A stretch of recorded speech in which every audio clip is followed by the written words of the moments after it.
Hello.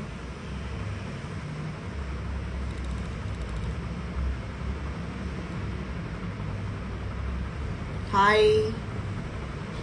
Guys, can you hear me? Can you just confirm that you guys can hear me? Hi. Can I get a thumbs up, guys? Can you hear me properly? No one's telling me. Okay, Sai, Deepika, thank you for telling me. Hi, guys. Hi, everyone. Thank you so much for joining. We are here today because we actually did a whole series on our Instagram, posts, which basically was about using different types of building materials in our projects. And as you know, most of our projects, the aesthetic is very earthy. It's, what we like to call earthy luxury and barefoot luxury. So we tend to use materials that are natural, locally available, and also I like to use materials with different textures. So we didn't expect it, but our Instagram posts were quite successful. So we got a lot of engagement and people were very excited, and we got a lot of questions in the comments. So the questions were enough that we couldn't answer each one of them in the comments itself. So we decided to do an Instagram live. And we have since then also asked more questions, and we've received more questions. So it seems like, talking about building materials seems to be a very interesting topic amongst our audience. And I believe that most of our audience is comprises of young architects and designers. So it's quite exciting to share some of my experience with materials with you. So we'll do Instagram live sessions on a couple of materials, and today we'll talk about stone. We'll specifically talk about stone used in flooring that we have used. So, and then next time we are actually going to do a session on IPS, which I think will be very popular as well. So before I begin, I just want to take a moment to say that, we are all going through a very unprecedented crisis because of COVID. And for the longest time, we're not sure if doing an Instagram live was a good idea. But me personally, and my team, we have been affected quite personally by this crisis. So I just want to take a moment and say that, that I pray for everyone, and I hope that, we have better days ahead of us soon. Okay, that said, so I'll jump right into it. I'll try to keep this session short. If you guys have any questions, you can sort of keep shooting them in the messages here. So the first question, which is a very interesting question that we had, was, does the use of stone make the floor surfaces cooler? So I think my answer to that is a definitive yes. Yes, it does. And you can tell the difference the moment you walk into a space which has stone flooring, right? And especially if you're walking barefoot, you can actually dramatically notice the difference. And that is because stone is a natural material. It has natural porosity, and therefore it will absorb heat and, let go of heat, as it's basically a breathing material. So, for example, I don't know if a lot of you have noticed this, but if you walk into temples, right, like old temples with rough stone flooring, or even, say, the inner spaces in Agra, so in at Taj Mahal or Agra Fort or something, right? The moment you step on marble, it feels very cool. Similarly, temples, the moment you go inside, they feel very cool. And obviously none of these spaces have air conditioning, right? So yes, I do believe that stone flooring feels cooler. And I believe that the reason for that is that it's a natural material and it's breathing. Therefore, it I guess there is enough condensation and evaporation happening that it makes it cooler. Another point to note here though is that it is wise to use lighter colored stone in areas which have exposure to direct heat, sun's heat and light. Because a dark stone, for example, Kadapa, that we do use in Goa a lot, will absorb too much heat and will be very hot to walk on. So it's advisable to use a lighter colored stone that can reflect a lot of the heat back and will not absorb so much heat, and therefore it will still, be possible to walk on it barefoot. Okay, next question. How is natural stone treated and polished? What are the methods used and what are the finishes available? So I guess this is not a very difficult question. Most architects would know the answer to this. Stone is a lot of actually stone these days. You can get it pre-polished and pre-treated. So you can actually, if you visit your local stone dealer, then he would usually have a display of the stones that are available in various finishes, and therefore you can in a way actually pretty much pick and choose a lot of things and not have to finish them on the site. So that saves you a lot of time. So in fact, when you compare the use of natural stone for flooring versus tiles, a lot of times tiles win is because of the pace at which they can be installed, because tile is basically has to be just brought to the site and then laid on the floor. There is no additional finishing that's required to be done, and therefore it's a much faster installation. But I think that convenience is also available with stone these days. In terms of the finishes available, mostly there are nowadays you have a plethora of finishes that are actually available, but the common ones and the main ones would be a mirror finish, which basically finishes the stone so that it really becomes very reflective, and you can it's like a mirror.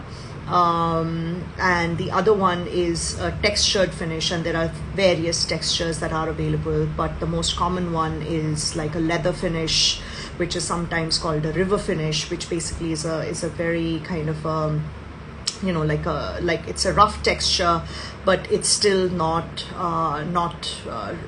rough to touch or to walk on. So that's a lovely finish to use. Nowadays you have something called an antique finish, and you have sandblasted finish. You have so many finishes. You can even get like grooves in the stone. So I think a visit to the local stone dealer would just answer that question for you guys. Otherwise, you buy stone and you can mirror finish it on the site itself. So that is done by using grinding stones. You can take it all the way till the very end and make it extremely shiny, or like we have done in a couple of our projects, we actually stop a couple of before sort of the last finishing stones are used. So it's a mirror finish, but it's not super reflective, so it's kind of like a semi-polished sort of a look that we have done in our past projects, which we like very much.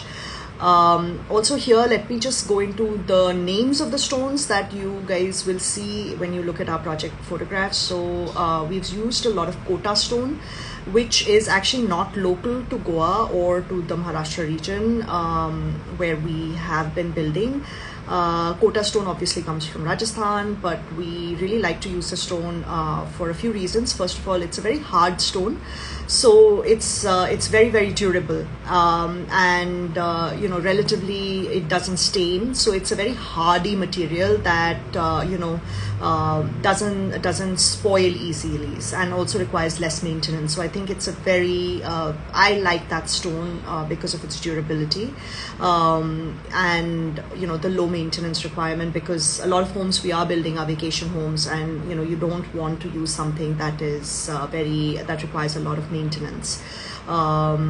I also like Kota stone because of its sort of that green color, the green blue color, because I do feel that, you know, when I lay it on a floor, it merges very nicely with my landscape, because I have this whole thing of you know, how does my building meet the landscape. So I feel like that edge to me is very critical, because I don't want our buildings to feel like, you know, we have imposed something on our site. I want them to integrate with the site as if, you know, they're a part of the landscape. And therefore the green seamless flooring, and, you know, seamless, when I say seamless, I should explain that. So another thing is that we like to use we like to choose like one stone or two stones, and we like to use it all over the house. And when I say all over the house, I also mean externally. So we kind of take the same stone, use it internally, take it out in the verandas as well. And I feel like because of the green color of the coat, was my brother calling me, when it meets the landscape and the lawn, you know, it's not jarring to the eye. It's a very beautiful sort of a transition, which I like very much. And yeah, so then we use Kota. Then we also use Black Kadapa a lot, which is a local stone which comes I think mostly from Karnataka.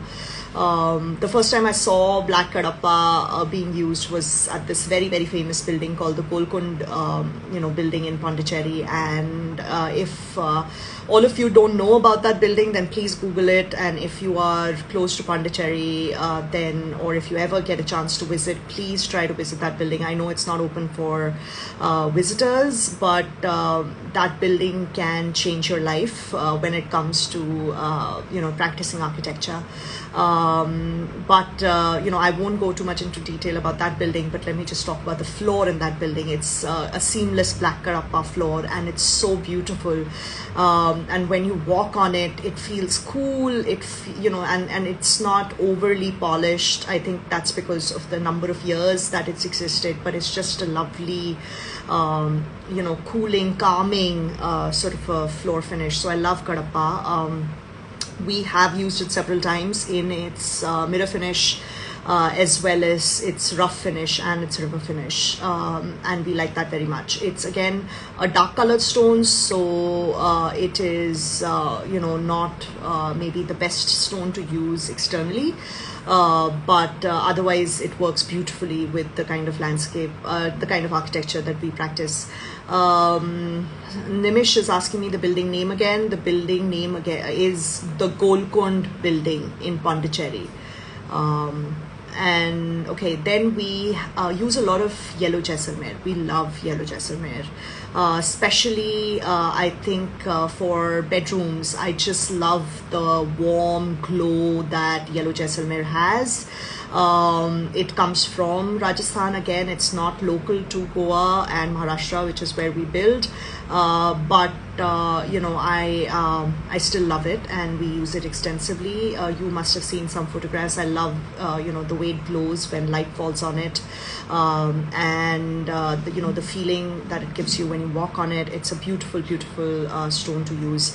Jaisalmer is also is different from Kota, for example, because Jaisalmer is is actually a softer stone compared to Kota, and is more porous, and therefore it's not recommended to use Jaisalmer in wet areas, because it will absorb a lot of water, which can potentially create waterproofing issues.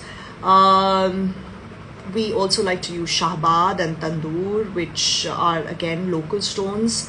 But we usually use them externally. We have not until now used them in interior spaces. In my experience with Shahbad, it is a flaky stone, so it tends to kind of you know, it's a layered stone because it's a limestone, so it tends to have these layers that can strip off, and therefore you know, sometimes can be higher on maintenance, because you know, dust and stuff can settle into the crevices and things like that. But otherwise, in terms of color and texture, Shahbad is beautiful, and I think it works very successfully when used outdoors in landscaped areas. Okay, now going back to our questions, someone is asking, how can one identify the local natural stone for that area? from what distance is stone easy or viable to transport. So I think with globalization, nowadays it's viable to get stone from anywhere in the world. So I guess, and to identify which is your local stone, a trip to your local stone dealer will help. He will have all the information for you. That's how you can make your decision on that. Then the next question is, what is the maintenance process for a stone floor post construction? Do some kind of stone require more care? So maintenance process for a natural stone floor is just to mop it every day.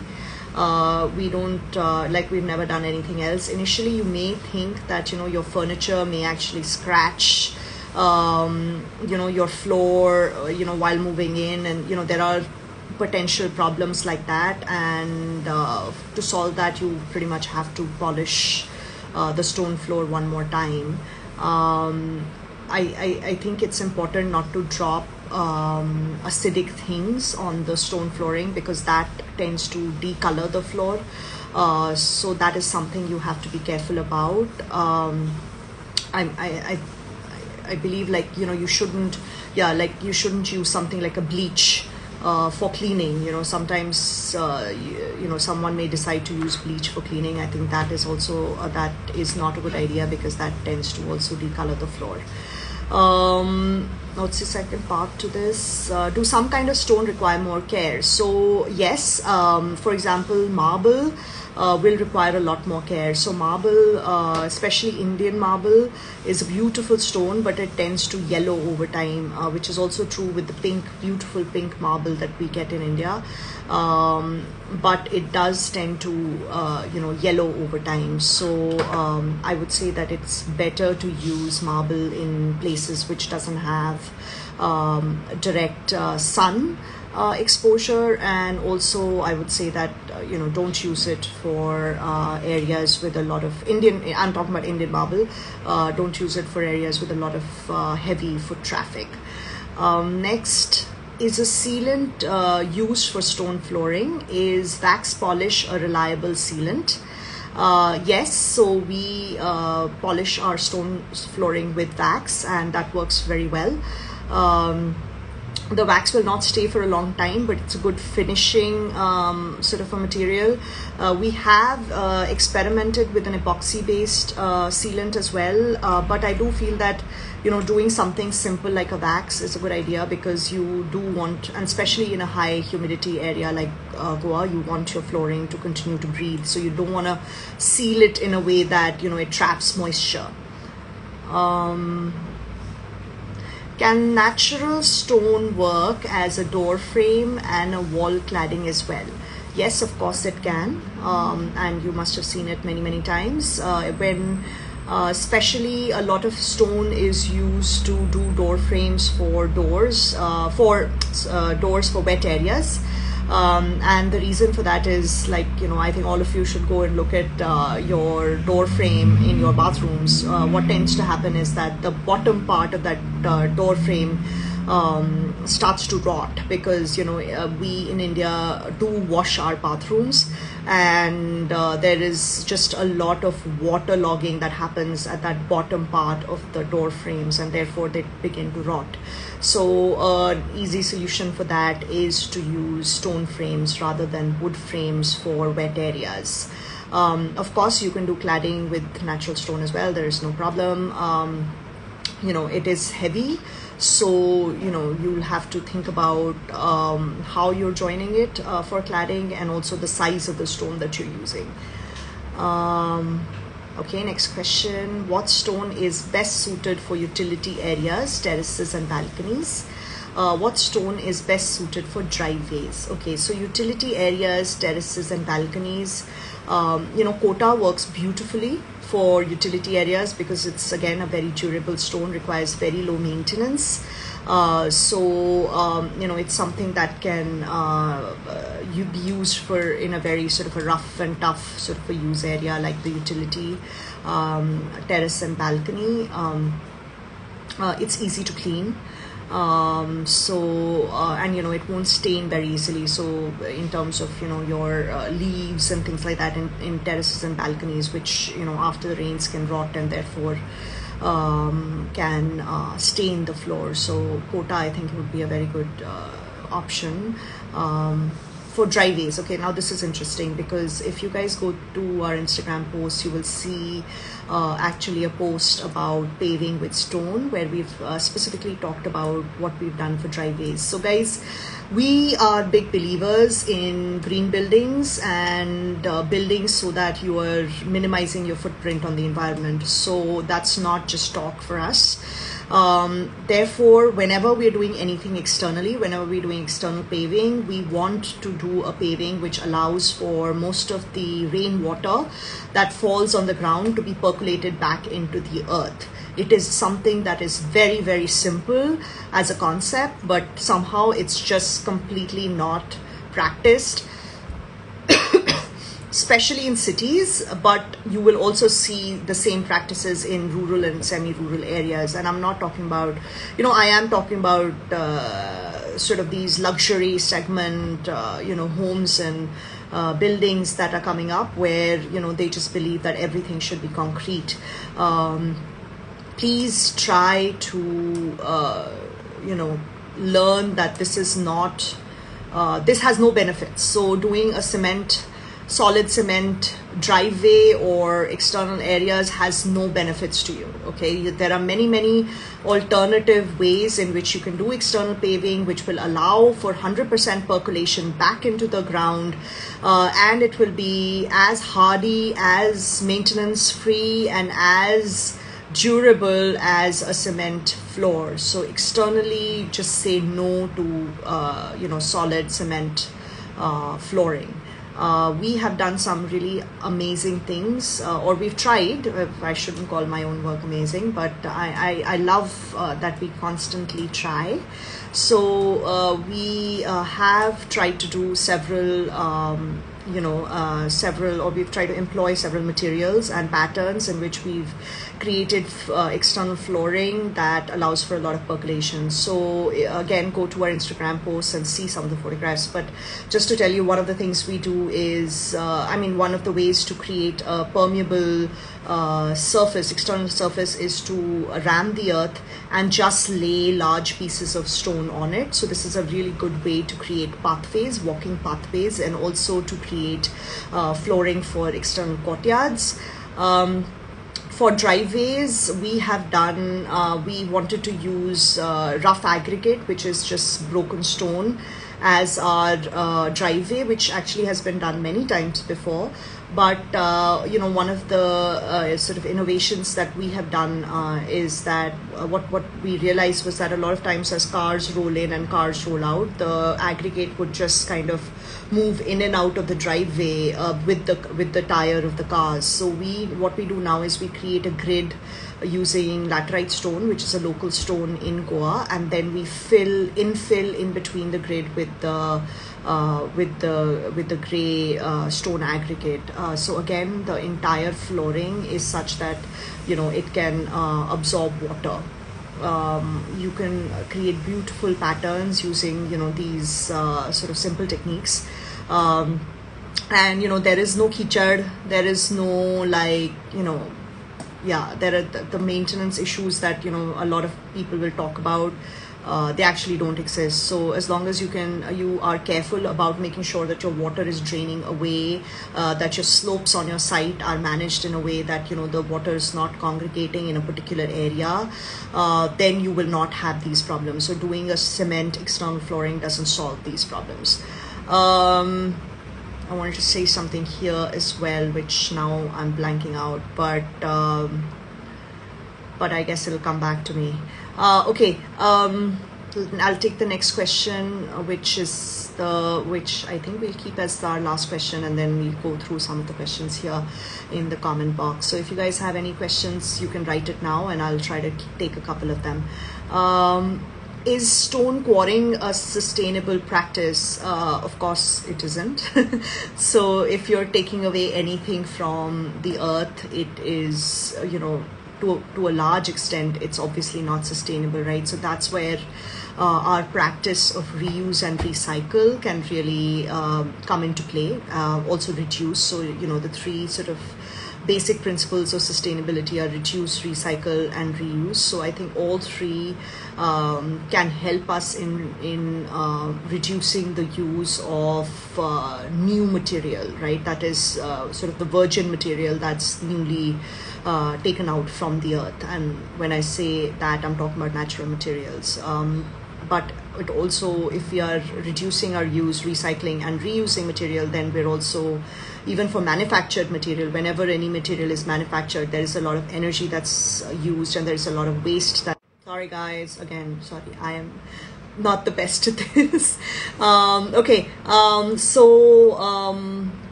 So basically the point is to try to reuse and recycle.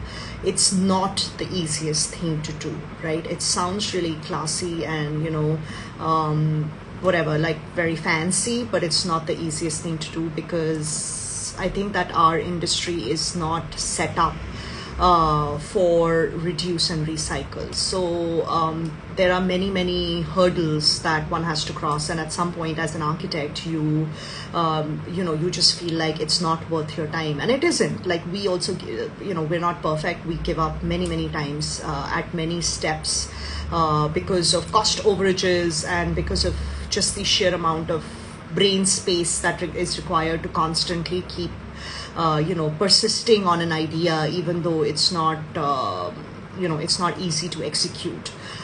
So a simple example I'll tell you is that whenever you're going to buy, even China Mosaic is something that is often given as an example of where you can reuse waste, because the tile shops will have a lot of breakage, and therefore they will have this waste of tile, broken tiles that can easily be used for reused for flooring, and therefore you're reducing the use of virgin material.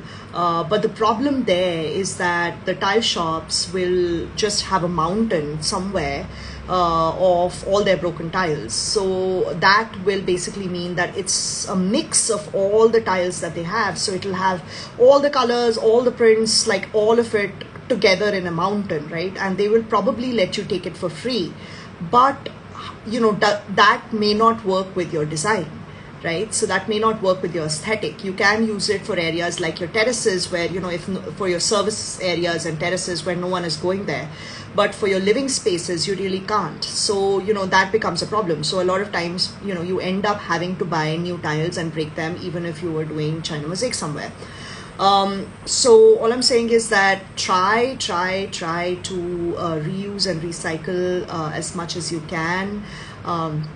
But yes, it is not the easiest. But if more and more of us ask for things to be done differently, then our industry will also change. So the point is not to give up from the very start. At least let's all put in an effort.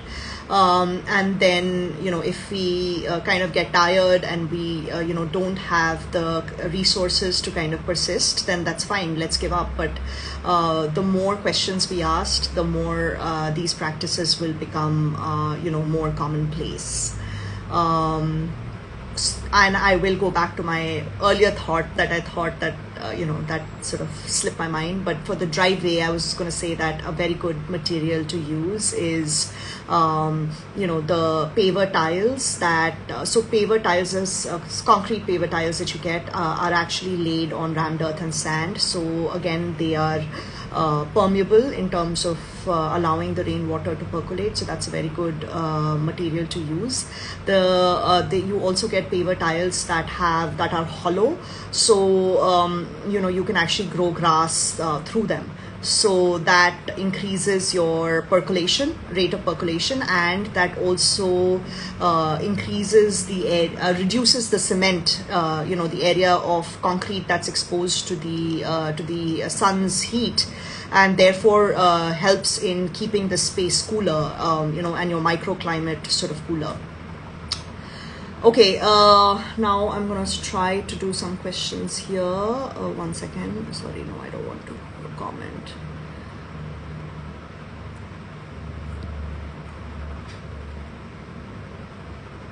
Okay. If we need to use combination of stone, which stone should go well with Kota? I think, Arvind, that's really up to your aesthetic. I like, to use things that are not very heavy in contrast. So maybe something that, is a lighter colored stone would be lovely.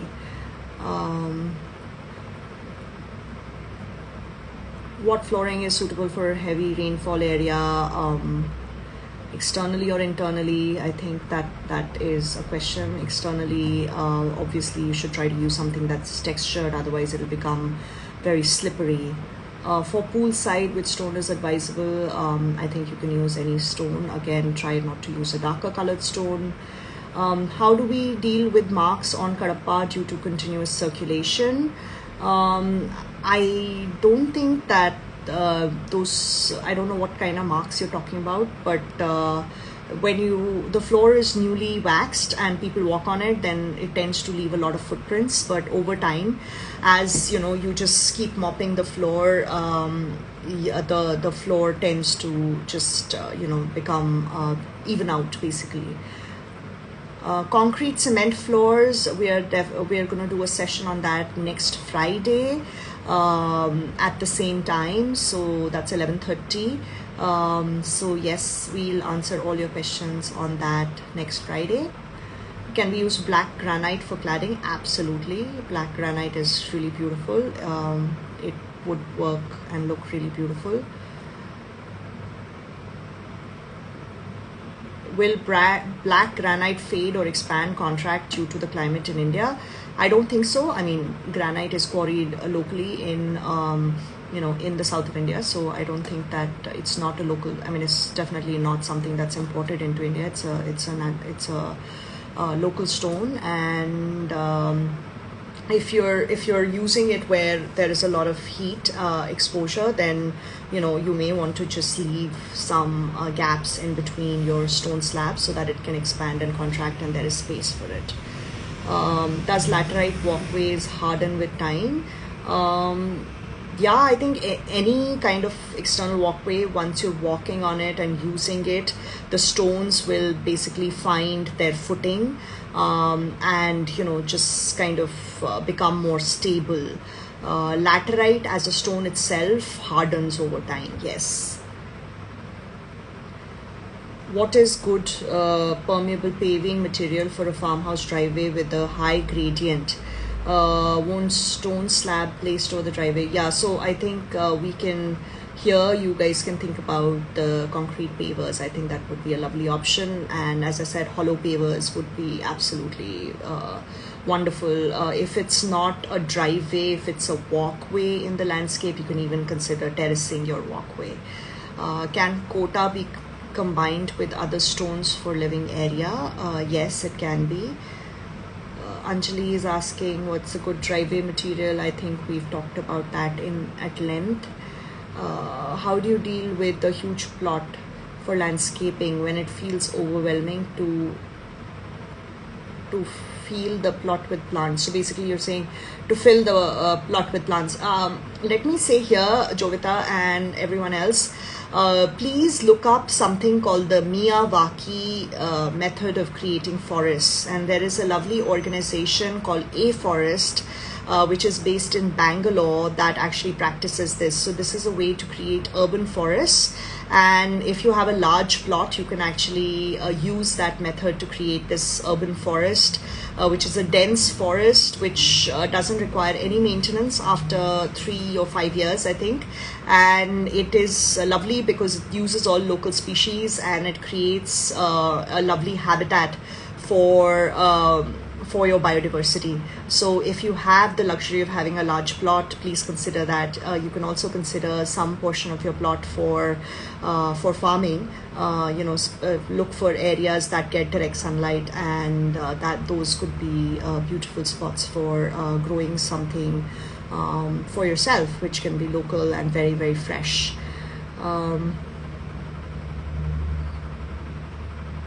Epoxy flooring, I have actually only experienced it, looking at it, but I've never really done it myself. I feel that I've only seen it actually happen in sort of factory areas, industrial areas, and they would use gray, which actually is very dull and very ugly. So I think the new sort of in vogue material is white epoxy, but honestly I've never used it myself. I have this impression in my mind that it will get dirty very fast, and so I am kind of staying away from it, and I don't feel like I have any need to sort of experiment with that because of the alternatives available. Okay guys, we have to wrap this up soon. So sorry, one last question.